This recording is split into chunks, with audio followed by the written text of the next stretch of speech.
Hey guys, hope you had an awesome time last week giving yourself high fives and claiming those small victories. That is so important to you making some noise. In fact, I want to piggyback on that this week.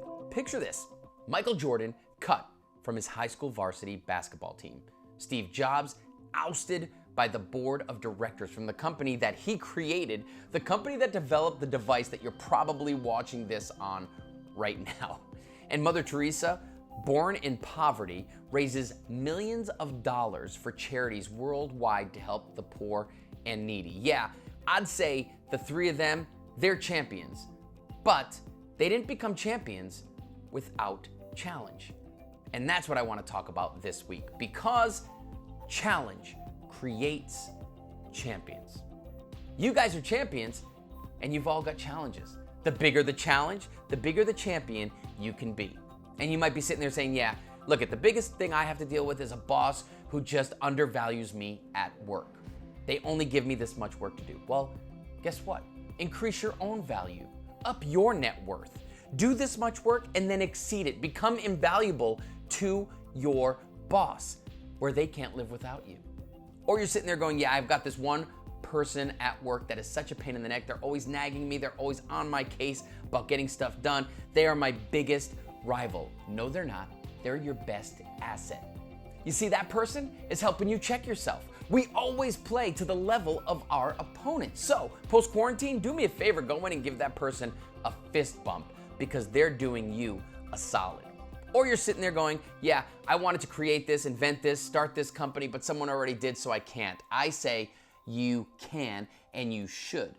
Just because they came out with it doesn't mean you can't take their model and make it better. It's all about how you see these challenges.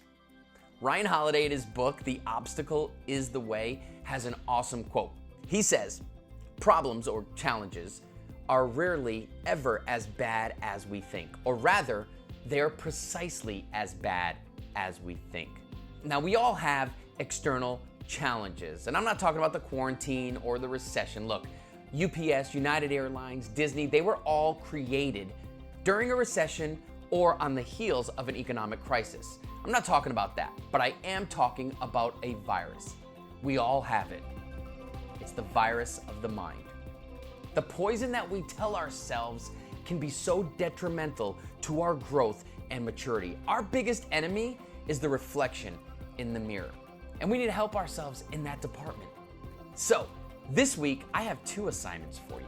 Number one, I need you to employ the boomerang effect. I don't even know if that's a thing. It might not even be a thing, and if it's not a thing, I'm gonna trademark it right now. The boomerang effect goes like this. When you have a challenge, I want you to imagine a family member or a best friend with that challenge. They come to you for advice. What do you tell them to do, and then take that advice? What pearls of wisdom do you throw their way? Receive them. That is the boomerang. Throw it out there, then take it. And secondly, every time you have a thought that pops into your head that has you turning away from that challenge, I want you to eradicate it with one positive thought that helps you face that challenge. Because eventually you're gonna get through that challenge, and eventually you'll get to the other side of that challenge. And when you get to the other side of that challenge and you look yourself in the mirror, you're gonna realize that you are a champion. See you next week.